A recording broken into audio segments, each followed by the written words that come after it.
Hello and welcome to the Squeaky Bum Time Podcast with Mike and Laurent. Mike is away on assignment in New York. It is Friday, March 18th. In this episode, we have a full week of football. It was played from Tuesday till the whole week. Everton are saved by a zip tie. More on that in a minute. And Liverpool are now edged to win the title. But first, I'm going to tell everyone a story. So, we are called the Squeaky Bum Time Podcast. It is odd.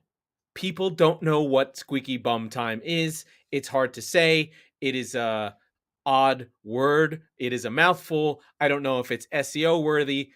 Anyway, especially Americans are like, what the hell are you talking about with Squeaky Bum Time? It has a very, very colorful and interesting history. So we today, on this St. Patrick's Day into March 18th, have the 19th anniversary of Squeaky Bum Time. On this day in 2004, as 2003 or 2004, whatever, Alex Ferguson, the great manager, Sir Alex Ferguson of Manchester United and of Glasgow, a very thick accented man, was doing a regular post-game press conference or pre-game, doesn't matter, and was telling a story about a very tight title race between Manchester United and, listen for it, kids, Arsenal. Arsenal used to be the big challenging team. And he's telling a story about it being this time of year. It's now February, March in the Premier League season. And one of the things that happens or used to happen within the press rooms of these press conferences. So for those of you who don't know, in the Premier League, you don't really have access to players. We don't get post-game interviews. You don't get anything. Basically, the press gets to interview the coach of the team twice per game, once before the game, once after the game, and that press conference is split in half between the pre-embargo and post-embargo. So you get 4 pieces of content, 4 days of content that you get to write about. Anyway, it's weird. I don't know how they manage it, but it doesn't matter. That's why things like what guys wear is important, and what they say, and social media has changed everything. Anyway, that's not important. One of the journalists in the pool who's listening to the press conference was in charge of transcribing everything that was said for the rest of the people. This is a time before everything was recorded. This was not two, but I mean, they had recorders, but it was nice to have it printed out, and somebody would have the transcription and share it with the rest of the players following the pool. So there'd be one guy whose job it was at every press conference to write everything down. Okay, where does Squeaky Bum Time come from? In the throes of these interviews, Alex Ferguson refers to the tightness of the race as, and this is, of course, legendary, whether this is true or not doesn't matter, as squeeze your bum time. Squeeze your bum time, which makes more sense than squeaky bum time because it requires a chair or farting. But squeeze your bum time makes more sense. And in the deep Glaswegian accent of Alex Ferguson, squeeze your bum became squeaky bum, and all the press guys put it in their articles around that time, and hence our podcast has a name, Squeaky Bum Time. It is actually in the dictionary attributed to Alex Ferguson because it was not a word that was used. It was a mistake. It's squeeze your bum time, but it became Squeaky Bum Time, and now we live in said Squeaky Bum Time. Isn't that fun? Squeaky Bum Time, squeeze your bum time. Thank you, Alex Ferguson. Now, we're going to go through the scores. There are 3 competitions we have to cover, some more than others. We will start with the Premier League. There were 2 games. There were 3 games. Jesus Christ. First, Tottenham beat my beloved Brighton. Brighton are fading. Harry Kane sets the record for away goals. Wow, that's impressive. Then Arsenal at home. Oh, lose to Liverpool 2-0, but they were gallant. They did not get the doors blown off them, but Liverpool are now charging and hard charging, and we're going to talk more about them in a minute. And then today, Everton pull one out of their ass. They win 1-0. They're down a man, but they got a reprieve in the game.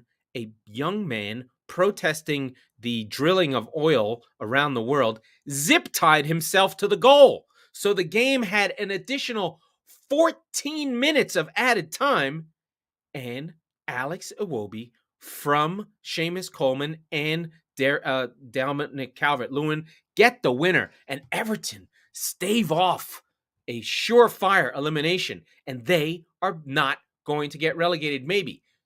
What else do we have? We have Champions League scores. What?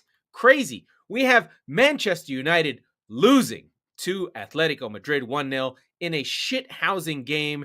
Atletico pulled out all the stops to ruin Manchester United's day. They frankly weren't worth it. They were going into this game 1-1. Atletico were better in the first leg, so Man United are bounced. They have nothing to play for. And the venerable Ajax of Amsterdam are bounced by Benfica. They also are unfortunately kicked out. But we have to say hello to our friends. Benfica have our friends, Jan Vertonghen of Spurs and Nico Otamendi of Manchester City, the Centurions, play the backline, and they hold off Ajax and do a smash and grab, win 1-0. They advance into the round of 8. Villarreal, our friend, good evening from Unai Emery. He bounces Villarreal 3-0. It's closer than that. They go through 4-1 on aggregate, so Juve's gone.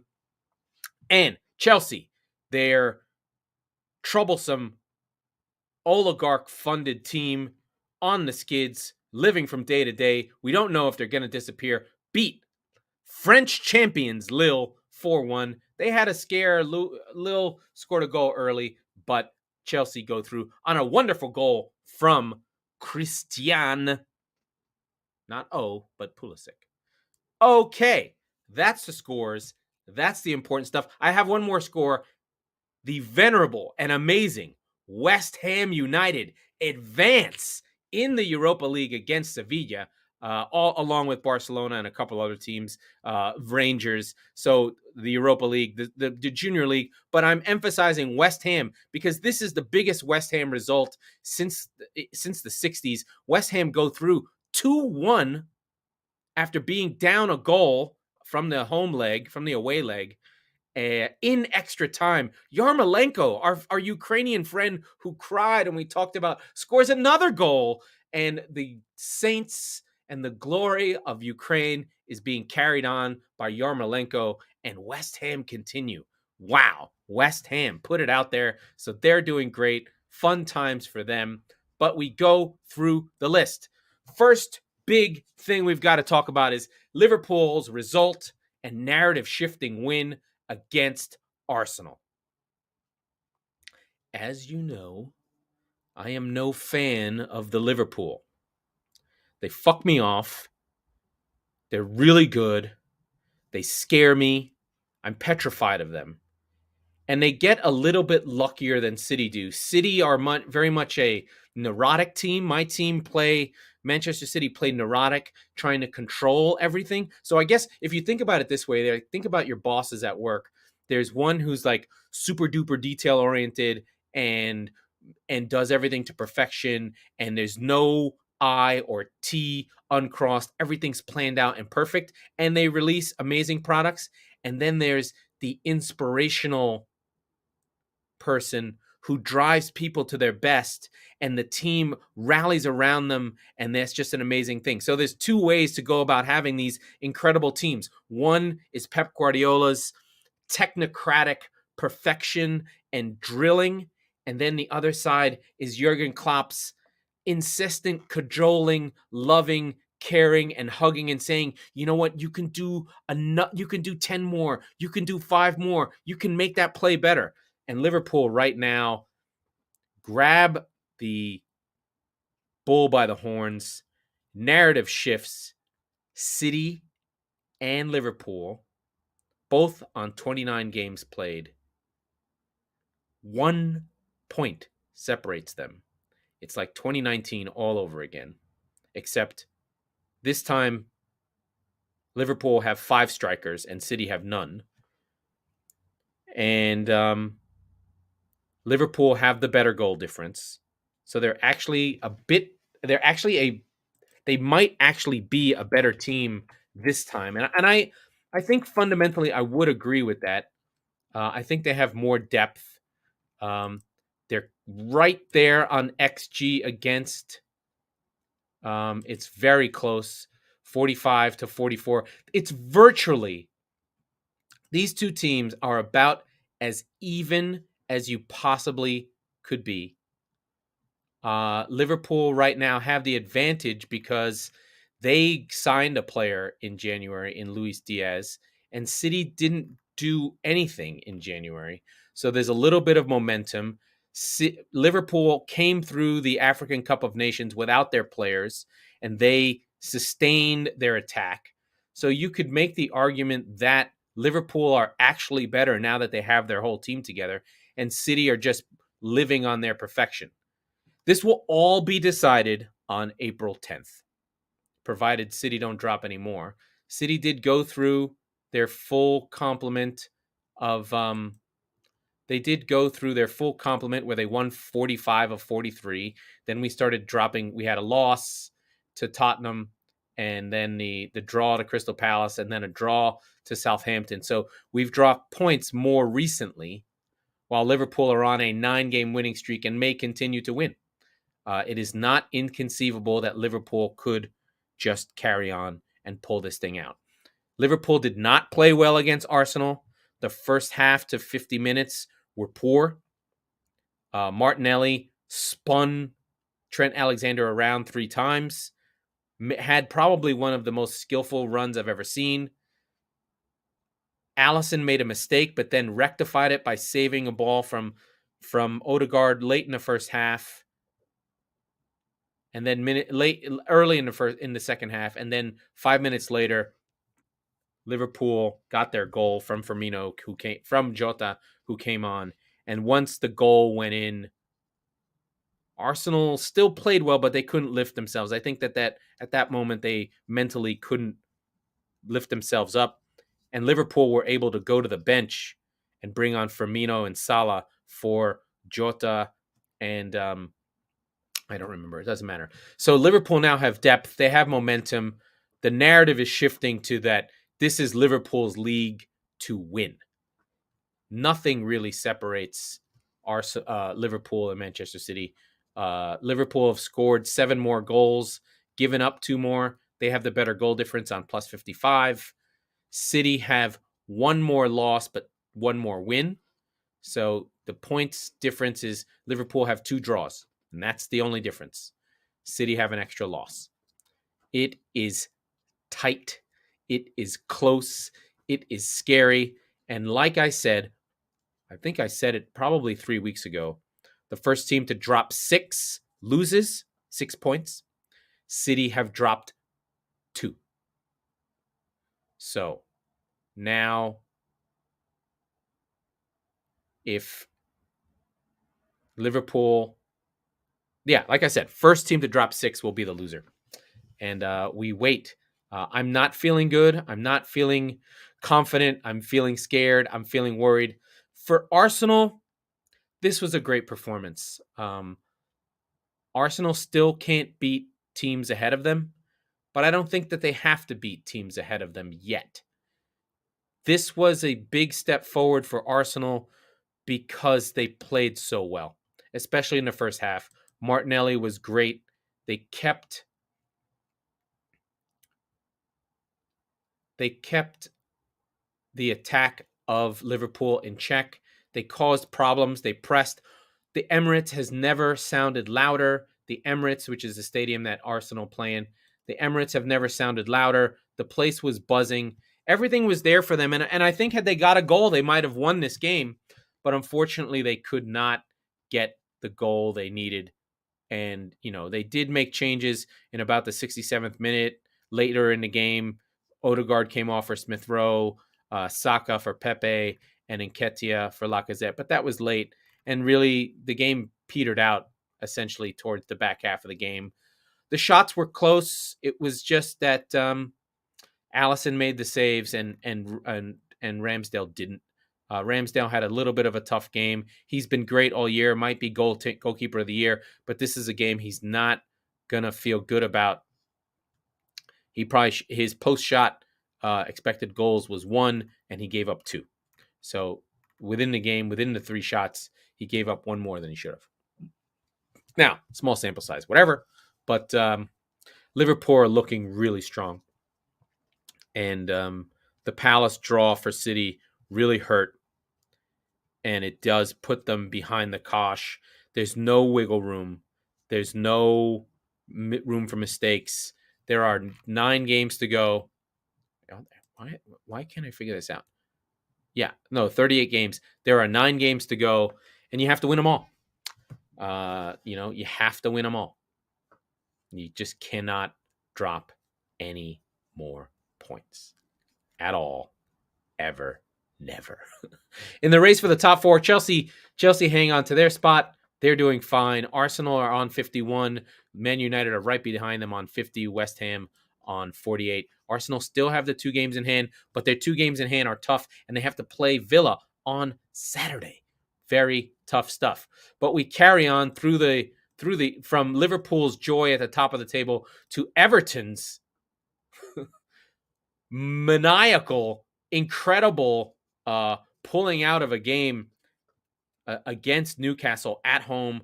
Mike and I called this game as a must-win. I mean, there's not a lot of games that Everton has to win at this point. Everton are terrible. They were at Goodison. They're playing terribly. First half is all Newcastle at even strength. I do not love Frank Lampard and what he's up to. Everton somehow, some way in this game, hang on.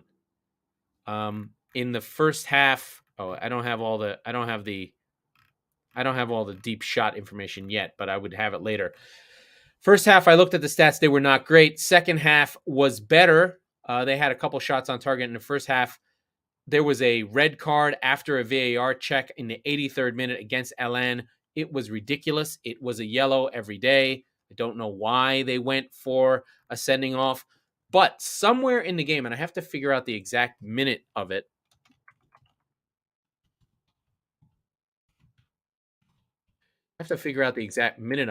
A young man zip-tied himself to the goalpost wearing a T-shirt that said, "We have no future," to, protest fossil fuels. He had a very incel look. This guy's clearly never hung out with broads. But it was a crazy moment. And it did change the game because at that moment, it created an amount of time that allowed for Everton to have 14 minutes of added time in the game. Iwobi, who's much maligned, never great, never a good player, just finds a way to get it done. And Everton pull out a win that they are desperate for. I mean, Newcastle had 17 shots, Everton only 9. Newcastle had all the possession. So nothing is really going well for Everton. Pickford was dropped. I don't know if he was hurt, so Begovic came in. Seamus Coleman still playing. There were three defenders played. Godfrey, Michael Keane still. I don't understand it. Mason Holgate, Decore and Alan, and then Anthony Gordon played in the middle. There were some changes. So Gordon, Iwobi, Damari Gray started along with Richarlison up front. Newcastle went with their regular group. And for Newcastle, it's not a big deal. They're doing fine. They don't have a problem with that. But for Everton, this is a massive win. This moves them off the bottom.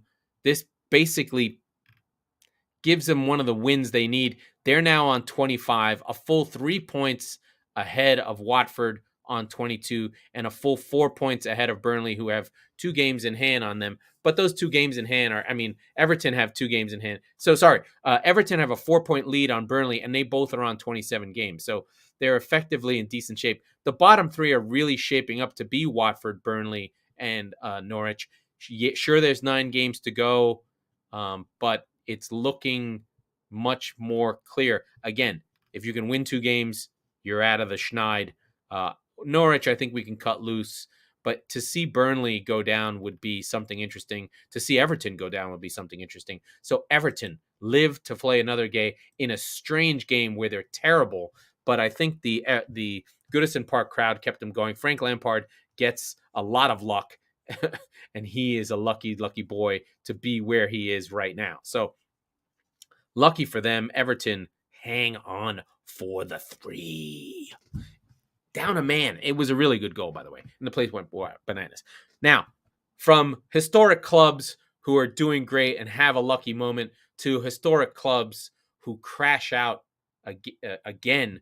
Man United now going on year 6 without a trophy. They lose to Atletico at home in a game of shithousing. I thought United were okay in the first half. They played decently. Alanga had a shot that almost went in, went off of All Black's face. But then again, what we've been talking about with United over and over again is they cannot sustain games. They can play a half hour okay, but never a full game. Second half was worse. And Lodi gets a goal. And now United are just kind of seeing out the season, just trying to focus on the top 4. I saw Gary Neville kind of say, I think they'll make the top 4, but on just heart alone. He just thinks, they'll make the top 4 because why shouldn't they make the top 4? Tough run for them. But I have a big comment that I'll wait for later on in the show to talk about Cristiano Ronaldo and Lionel Messi. Pretty much a hot take that I stole from Michael Cox of the Athletic. So we'll see how that goes. Chelsea takes care of business against Lille. They reach the quarterfinals. Just from a Champions League roundup, the final 8 are the final 8 for the Champions League are Real Madrid, Liverpool, Chelsea, Real Madrid, Liverpool, Chelsea, Manchester City, Villarreal, Benfica, and Bayern Munich, and one other team. I have to figure out who the other team is. And Atletico. So the Spanish have retained their 2 Spanish teams. There's one from Germany. The 3 English teams, United couldn't really hang on, and Benfica. Benfica will be the cannon fodder that everyone's looking for. That's not a good team, but good for them. They shithouse their way in. So very, very interesting stuff there for the Champions League. The Europa League, I believe, has a good group too. It's Leipzig, West Ham, Barcelona, which is pretty funny. But anyway, yeah, we can talk about the freaking Europa League another time. So that's fascinating. We have more stuff coming up. Chelsea advance. Harry Kane also played this week against my beloved Brighton. Brighton have just kind of faded. I think the Dan Burn selling of Dan Barron has hurt them. They're kind of like, we're safe, we're fine. Harry Kane becomes the all-time leader in away goals, which was amazing. There was a deflected goal scored. It looked like it might have been Kulishevsky's or Son's, but I think Ramirez took a hold of it and was like, I scored this goal. And Spurs continue their win one, lose one, win one, lose one. They're completely inconsistent at this point. But I don't know why, but I always think Conte's got something up his sleeve, but maybe he doesn't. Maybe Spurs are just what they are right now and just can't really get themselves moving too far. But, Spurs sit in 7th. They're tied with West Ham to on 48. They're +9. They're okay. They're sitting where they are. They're having a good season. I think I had a question for Mike that I wasn't sure he'd be able to answer, but is like, who would you trade for? Would you want to be Man United with an old squad that's falling apart and no coach? Or would you rather be Spurs, who still have Harry Kane and Son and have Conte in tow? If you can just appease Conte, then won't you be able to move your team forward? So that's an interesting thing. Oh my God, let me look at the Premier League. I just need to look at the red black. Let's see. Oh man, yeah. Spurs win, loss, loss, loss, win, loss, win, win, loss, win. So they have West Ham next. That's going to be a tough game for them. Anyway, Spurs are where they are. They're doing okay. I thought, same old Spurs. They still roll with the same group: Kane, Mora, Kulishevsky, Son, Højbjerg, and Betancourt. So it looks like they're getting a little bit of more of a run here. Doherty and Reguilon played together, and he got to play his back three of Romero, Dyer, and Davies. The problem is Dyer and Davies are really, really poor. If they could find another defender, that would really make a difference. They need to play Dyer because he's such a good passer, but he can't move. And so they end up in these problems where, they allow shots and allow too many shots and give up too many goals. While my beloved Brighton just can't seem to get out of their way. They're back to Duncan Duffy again without Burn. They lose a little bit of their crew. They're playing Lamptey as a winger these days, which is a little bit weird, and they still can't score goals. Neil Mopé, the butt wiper, has reverted back to form, and my beloved Brighton are hanging out where they belong, and they are where they are. Okay, let's just make sure we have a final roundup of the Champions League. Ajax are out. Ten Hag, who's been slated for the Manchester United job, they blow a chance against Benfica, but we say hello to friends. I was watching this game, and I noticed, hey, that's Jan Vertonghen and Nico Otamendi. And I mean, when I say that Benfica are not good, they are not good. They fucking hang on and shithouse this game. Ajax are doing their DNA. They're playing, they're doing their thing. They've got Haller, they've got Dusan Tadic, they've got all their guys, and they just can't break down. Benfica, and they get bounced. Ten Hag loses, I guess, his audition to see if he's a bigger manager. I'm not sure he's quite there. And then our friend, Mr. Emery, good evening, takes Villarreal, who are 7th in La Liga, and beats Juve. Ugh. Juventus of Turin just get bounced. Allegri, they go back to 0. If anything, when I think about these big teams, historically big, the aristocracy of football, the legacy clubs, being out like Juve and Ajax and United, less. I guess Real did fine. Is that the Super League? This always just gives more fuel for the Super League, and Juventus will be clamoring to get out of its league and find a new revenue stream because it's just like, this is no fun. Speaking of revenue streams, we should probably touch on Chelsea. Chelsea do have lots of buyers lined up. There's supposed to be a Friday deadline. The government of the UK has to allow for the sale to happen in some mode or another. But if another round of American owners comes in, how does that change the balance of the Premier League? Because most of these owners that are coming in to be buyers, I think this guy is ties to the Dodgers and maybe an NFL team here or there. They have an expectation of a closed league where you buy in and it goes up. It's like the house. Teams in the US are like houses. They always go up.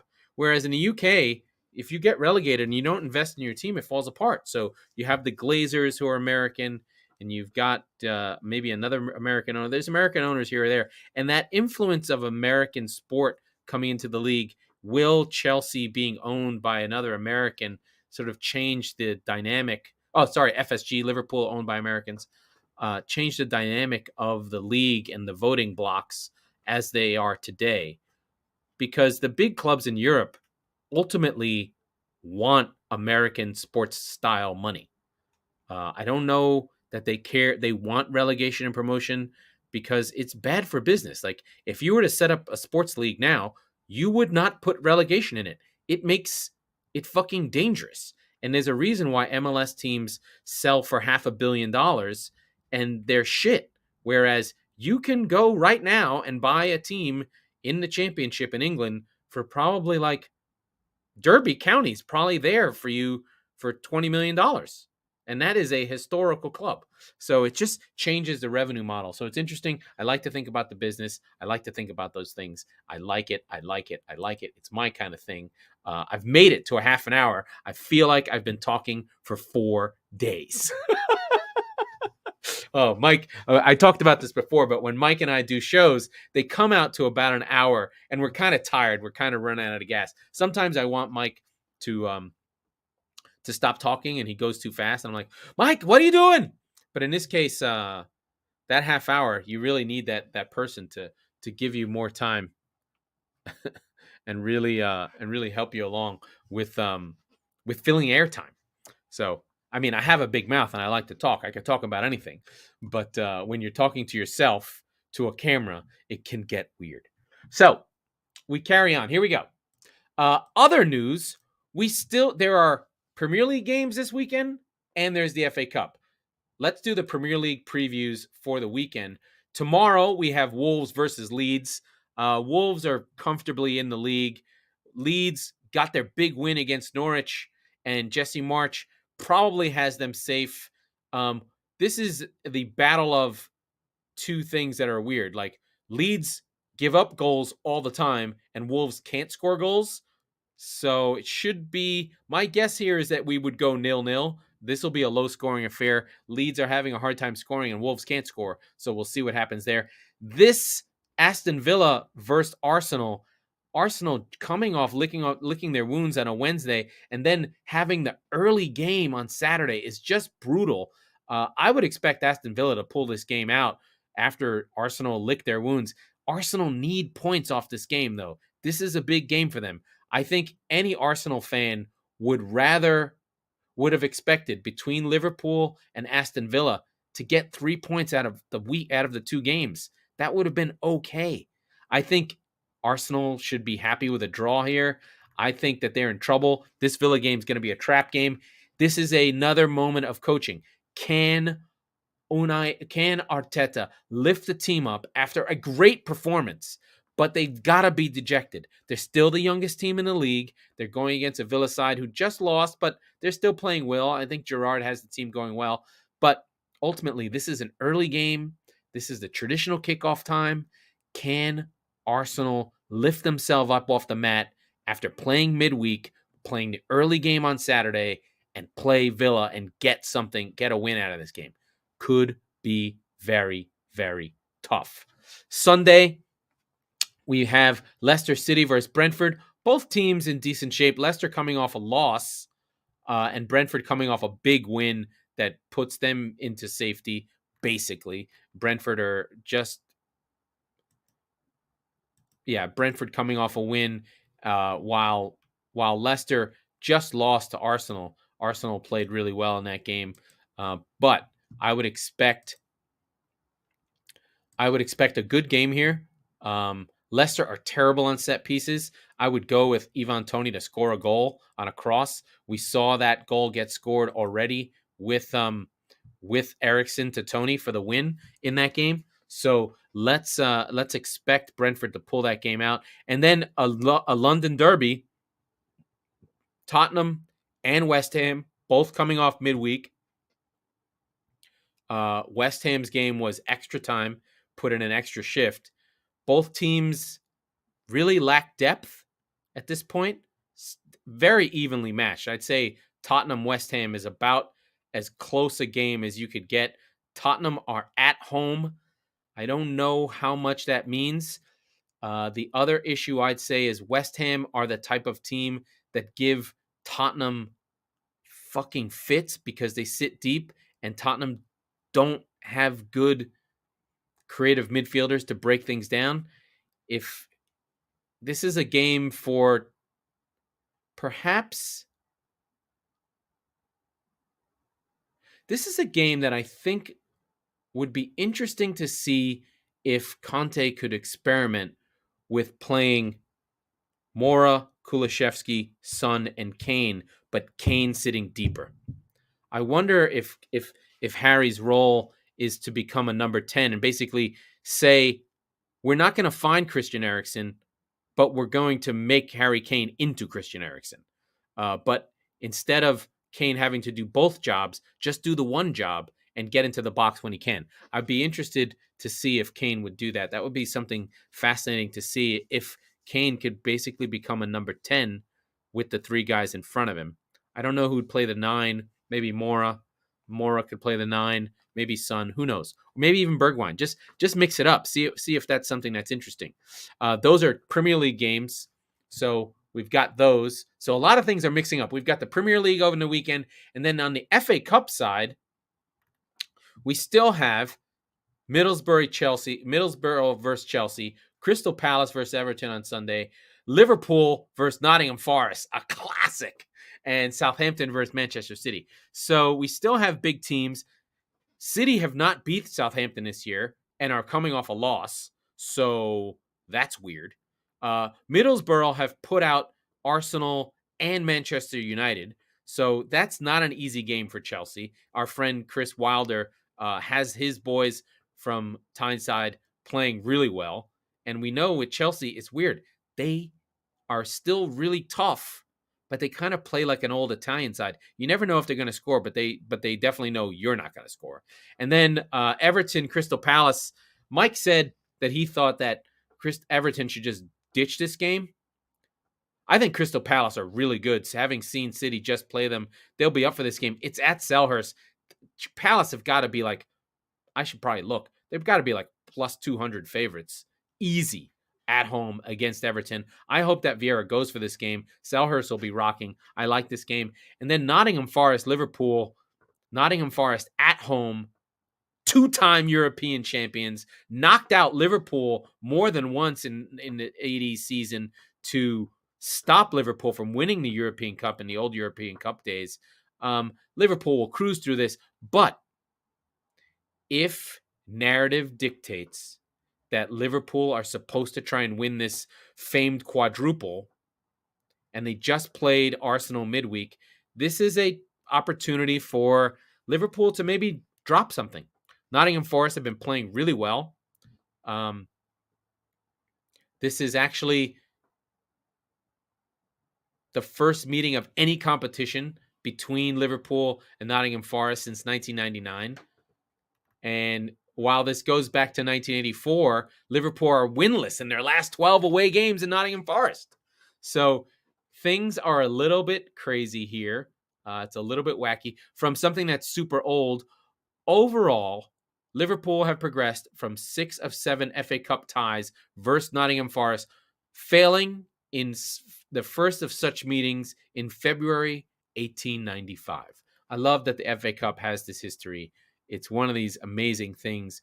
We'll see what happens. I'm going to call for the upset. I see Forest pulling this game out because this is a moment for them. They can go try and win this thing. It would be fucking amazing if they did it because fuck Liverpool. I fucking hate them. Nottingham Forest coming off. Let's see. Nottingham Forest coming off winning. They're unbeaten in their last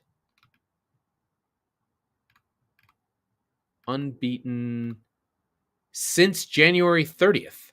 So 1, 2, 3, 4, 5, 6, 7, 8, 9. They're unbeaten in 9 going into Liverpool. This is a big, big game for them. Maybe they can pull it out. That would be super exciting. I hope they do. Forest. If you don't know, were managed by